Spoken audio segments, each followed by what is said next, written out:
Greetings everyone, my name is Jan Jamil, and for today I'll be presenting to you the final project for our class titled Community Health Needs Assessment of Stamford, Connecticut.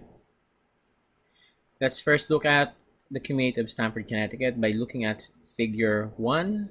We can see that Stamford, Connecticut is situated within the southeastern tip of the state of Connecticut.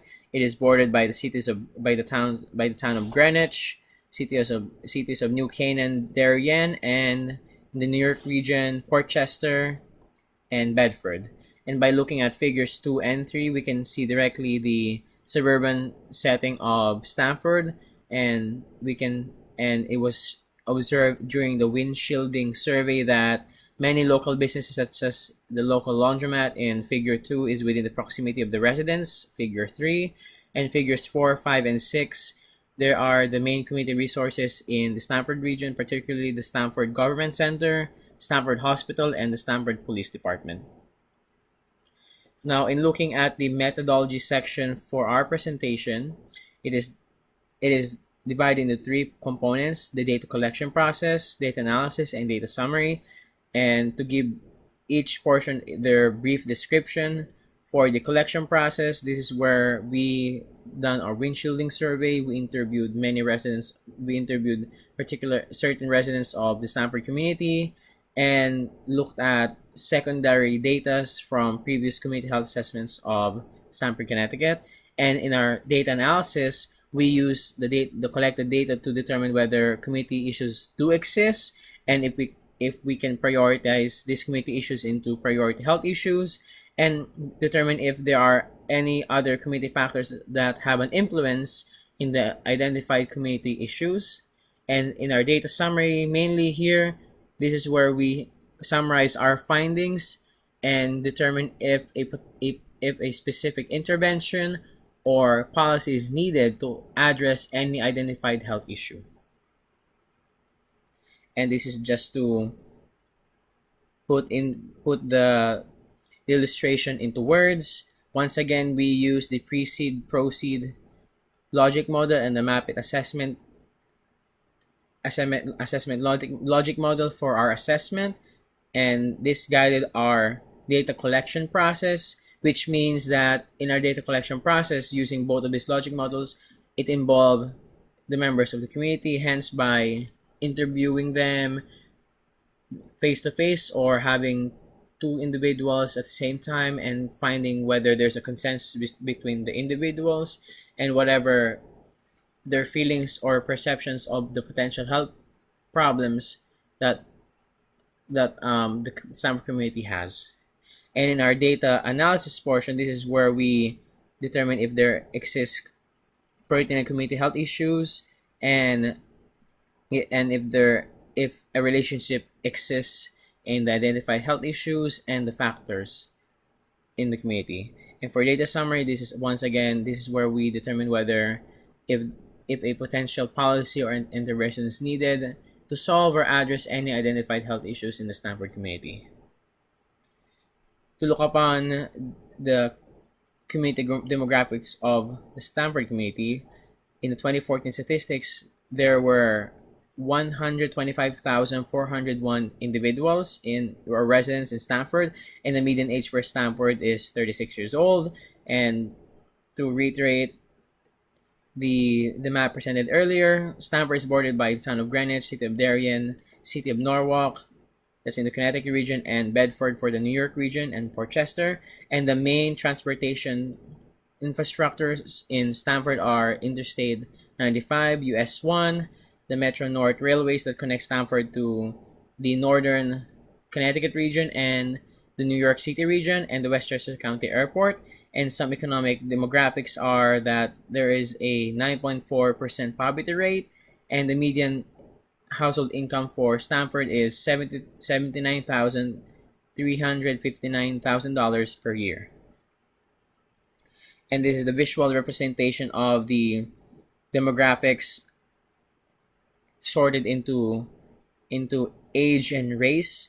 And we just basically looking at the legend, we can say that there's 53% white, 13% black, 24% Hispanic, and 10% others, and the others either are comprising of Asian, non-Hispanic, and Native Americans and other races that are not presented in this visual presentation of the population demographic in Stamford.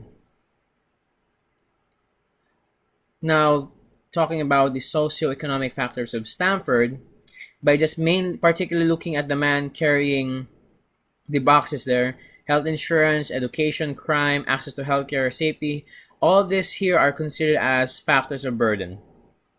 When I say factors of burden, they have a potential of influencing the overall health of the Stamford community. Like particularly health insurance, if no one has access to health insurance, they will be not able to access needed healthcare.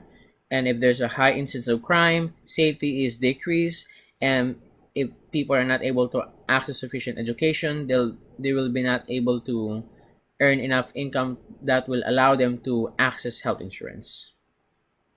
And historically, Stamford expanded in a rapid boom in the New England region. However, in its expansion, it was accompanied by the rapid increases of many community problems, again, such as crime, healthcare inequity, which means that not all people have access to healthcare, and people accessing needed education for them to progress in the socioeconomic status ladder.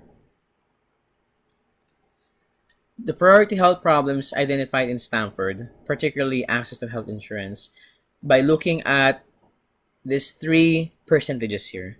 10% having no health insurance, 68% of Stamford residents make less than $30,000 a year, and 22% of those of the 22% of the 68% that make less than $30,000 a year have no access to health insurance.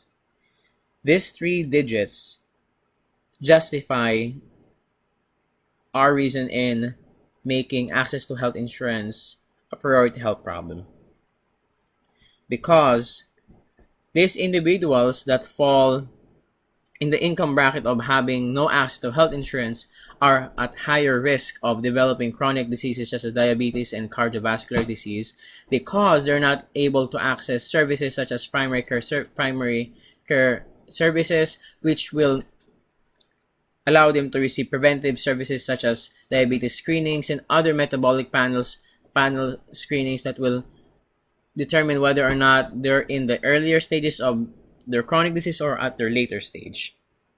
In addition, safety was also a concern in Stamford, because 30% of the Stamford residents, based on the 2016 community assessment of Stamford, stated that it's not safe to walk outside in the evening near their neighborhood. And also there was a increase from 12 to 21 cases of homicide in an 8-year period. Now, comparing the health problems in Stamford with other cities or towns in the Fairfield County region, looking at the red boxes here, looking at the first box, we can see that the self-rated health assessment of Stamford residents, whether they're good or excellent, is 67, and the color of 67 in the better or worse spectrum is between better or worse. And looking at other potential chronic disease markers such as anxiety, depression, diabetes, obesity, and food insecurity, Stamford is also placed in an unideal position in terms of potential factors that can contribute to the increasing cases of chronic diseases. And particularly by looking at the no health insurance column, Stamford is also placed in the worst category because 9.3% of its population have no access to health insurance.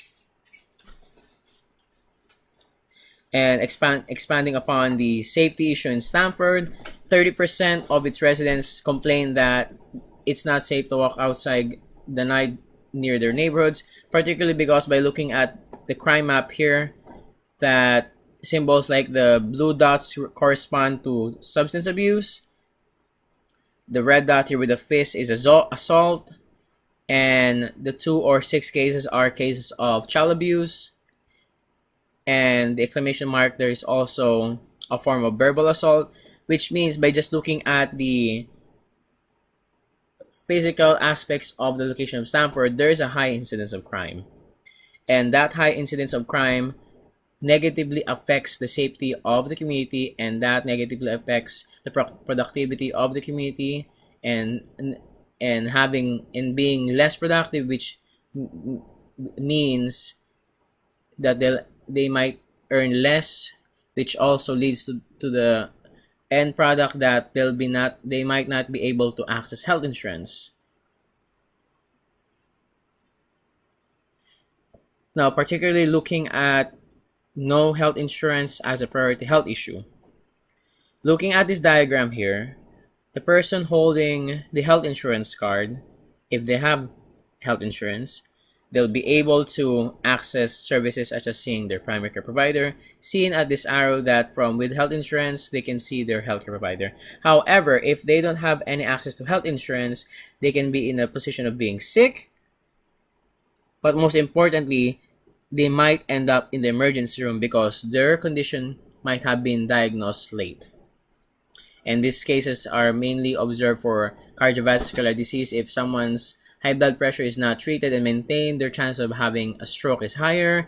If their cholesterol is not monitored, their chances of having potential blockages in their arteries are high. And expanding upon the access of health insurance as the priority health issue, this decreases the overall health status of an individual. This prevents one from receiving preventive care services in treating their chronic disease. Again, this leads to the late diagnosis of chronic diseases. This basically pushes the individual to seek services from the emergency room rather than their primary care provider because they don't have any access to health insurance. And overall, looking at the logistics and economics of this problem increases the overall cost of healthcare for everyone. Now, to discuss about the findings in our community health assessment, people that are not insured here in this section saying no, their tendency of accessing emergency medical services are high. And particularly, this is observed for individuals making less than $30,000 a year. And once again, the end result of this is healthcare costs will go up. Overall, if someone is not able to earn enough because of their annual income or didn't have sufficient education in terms of anything higher than a high school degree, their tendencies of accessing healthcare is low because of their ability of not being able to access health insurance, and this increases the chances of them visiting the emergency room as a last resort. Overall, people that earn less than $30,000 will not be able to access healthcare because they're not able to access health insurance, and having no health insurance means that the only way for an individual that's suffering from chronic diseases such as hypertension or potentially stroke or myocardial infarctions because of their chronic diseases being diagnosed late, their only choices is the emergency room. And as everyone knows, emergency room services is very expensive, and using it as the last resort or for most people as a source of primary care services is very economically inefficient and illogical, because once again this leads to the rising costs of healthcare. And the main aspect of this problem of having no health insurance is that the population in Stamford that have chronic diseases will not be able to access healthcare services that can prolong their life and most especially make them more productive. And then making them more productive means that they'll have enough income to have health insurance and to access healthcare. And this leads to ending this vicious cycle of having no health insurance, no access to healthcare, having a low annual income, and being unproductive. And again, productivity is also affected by the safety of the community. Thank you so much for listening to my presentation, and if there's any questions, please do not hesitate to ask me after this presentation. Thank you so much. Have a great day.